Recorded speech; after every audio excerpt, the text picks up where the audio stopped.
Joe Biden promised to end ICE's use of for-profit detention centers. As the Trump administration continues to crack down on undocumented immigrants, they are cashing in on President Trump's get tough policies at the border. We're going to build the wall. We have no choice. ICE will detain migrants with a criminal history.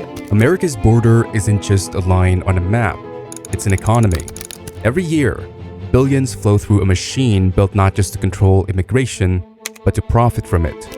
Private prisons with government-guaranteed quotas, corporations built on cheap, undocumented labor, politicians who thrive on gridlock, and a security industry that treats the border like its biggest client. The common story says immigration is a failure of policy. But what if it isn't? What if the chaos is the point? This is the hidden economy of illegal immigration. How a system of detention, labor, and lobbying transformed one of America's deepest divides into a business model.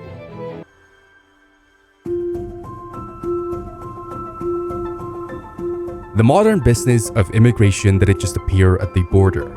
Its roots go back nearly a century when America first discovered how much it could gain by keeping migrant labor cheap, temporary, and expendable. During World War II, the US launched the Bracero program. From 1942 to 1964, more than 4.5 million Mexican workers were brought north to fill jobs in farms, railroads, and factories. The government called it guest labor. In practice, it was a way to get backbreaking work done for pennies on the dollar, while avoiding long-term obligations to the workers themselves. Even after the program ended, the demand never went away. Crops still needed to be picked, homes still needed to be built, hotels still needed staff. Migrant labor, legal or not, had become a permanent fixture in the American economy. But the reliance came with a contradiction. Workers were invited when convenient and punished when politics demanded. In 1954, the government launched Operation Wetback. Hundreds of thousands of Mexican migrants were rounded up and deported in one of the largest mass removals in US history. The pattern was set. Policies would swing back and forth, welcome migrants when labor was scarce, criminalize them when public pressure rose. The system didn't collapse because of this contradiction, it thrived on it. What looked like policy confusion was, in reality, the beginning of a pipeline, a flow of workers America could exploit but never fully accept.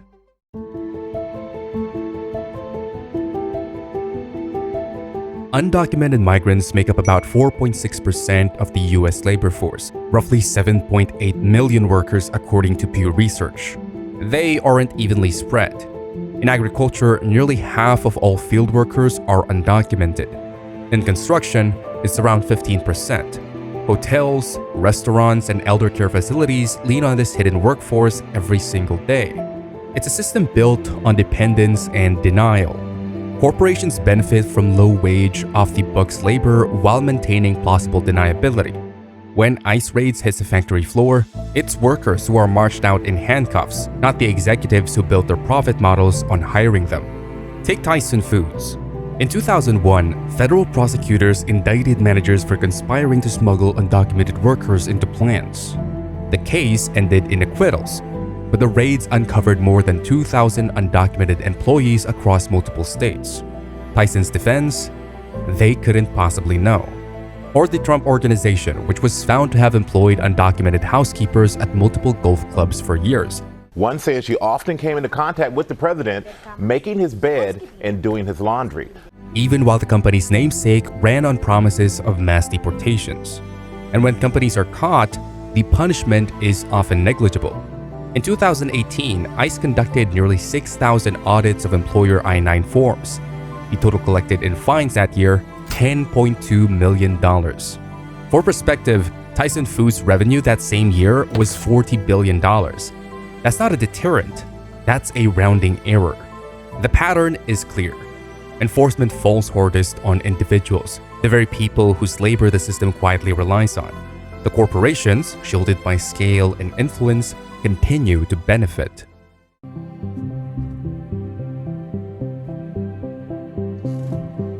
After 9/11, the US government didn't just expand surveillance, it expanded detention. immigration enforcement shifted from a civil issue into a multi-billion-dollar incarceration industry. The turning point came in 2009, when Congress quietly introduced what became known as the bed quota. ICE was now required to maintain 34,000 detention beds filled every night. Not up to 34,000, but consistently filled. That mandate guaranteed revenue for private contractors, whether crossings surged or declined. Enter CoreCivic and GEO Group. These two corporations now control the majority of immigration detention facilities. Together, they generate over $3 billion annually, with more than a quarter of their revenue tied directly to ICE and U.S. Marshals contracts. Their business model is simple. The longer people stay locked up, the more they earn. Take the South Texas Family Residential Center in Dilley. Built in 2014, it holds up to 2,400 women and children. Operated by CoreCivic, it receives contracts worth hundreds of millions of dollars. For shareholders, every bed filled represents billable revenue.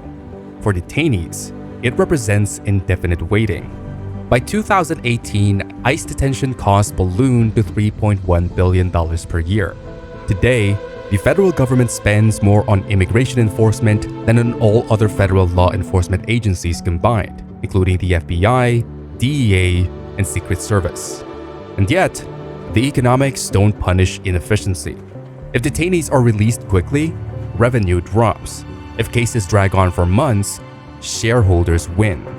It creates an incentive structure where human lives are reduced to occupancy rates.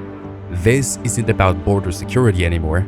It's about a guaranteed pipeline of bodies that keep balance sheets green.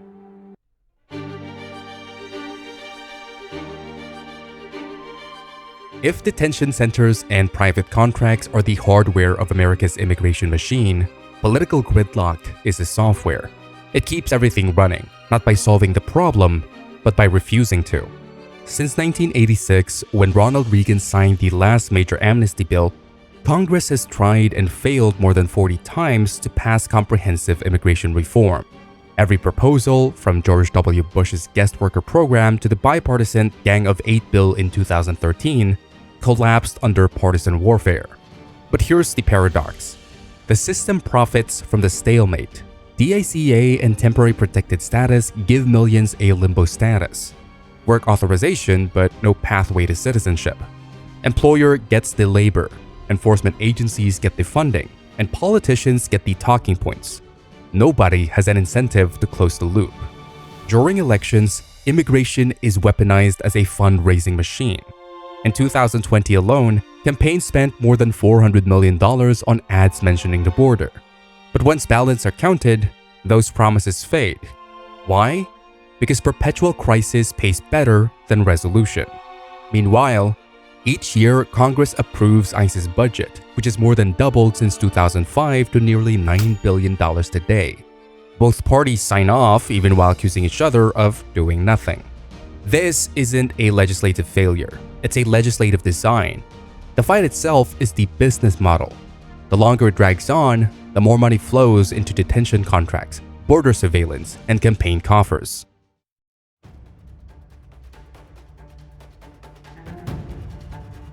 If detention centers are the engine, the border is the showroom floor. It's where billions in federal dollars get spent, not on fixing immigration, but on fueling an industry.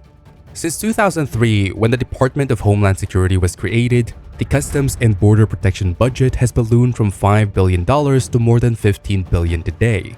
That money doesn't just go to border agents, it flows into some of the biggest defense and tech contractors in the country. Raytheon, Lockheed Martin, and Northrop Grumman have all landed multi-million-dollar contracts to provide drones, surveillance towers, and biometric scanners along the southern border. Palantir Technologies, the $100 billion data firm, supplies ICE and CBP with predictive analytics, essentially turning migrant movements into data points.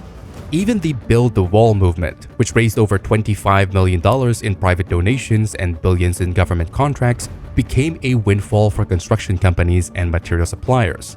The irony? Many of those same companies were later fined for hiring undocumented workers. And the boom hasn't slowed. In 2022 alone, DHS awarded over $2.5 billion in contracts for border surveillance technology. From infrared cameras to AI-driven license plate tracking, the border has become a testing ground for privatized security tech. For contractors, the calculus is simple. The border crisis is not a policy failure. It's a recurring revenue stream. Every caravan, every surge, every panic headline. It's another justification for more funding, more contracts, more profit.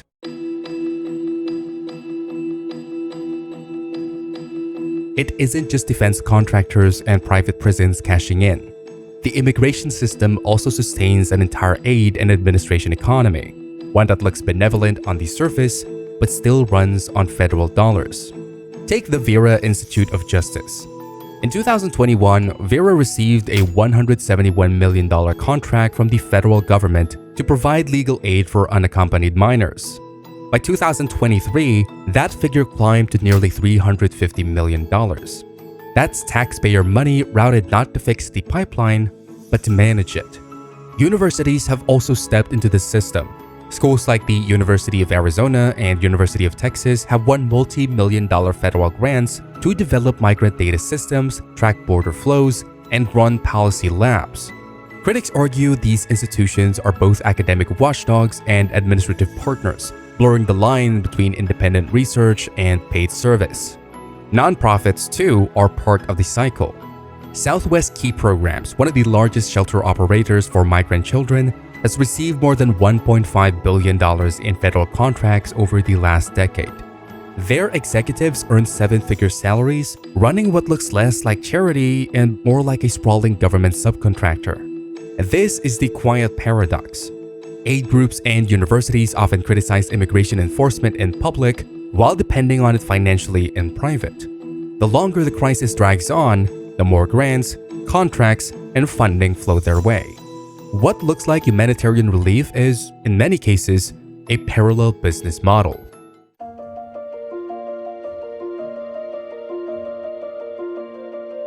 Behind the numbers is the cost that doesn't show up on a balance sheet. Between 1998 and 2021, over 8,000 migrants died attempting to cross the US-Mexico border. Heat, dehydration, drowning. The actual figure is likely far higher, with many bodies never recovered.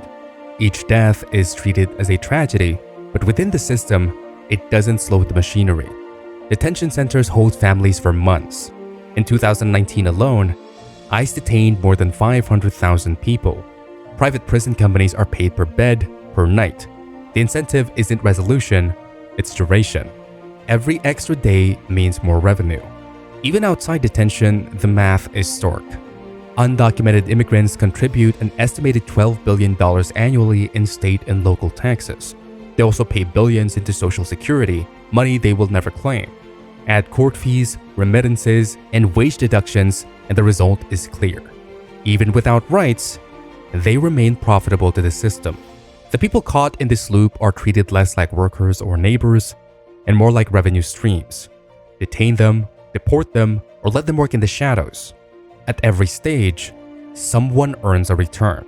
And it sets the stage for the final question. If everyone profits, who actually wants the crisis to end? Enforcement fuels detention.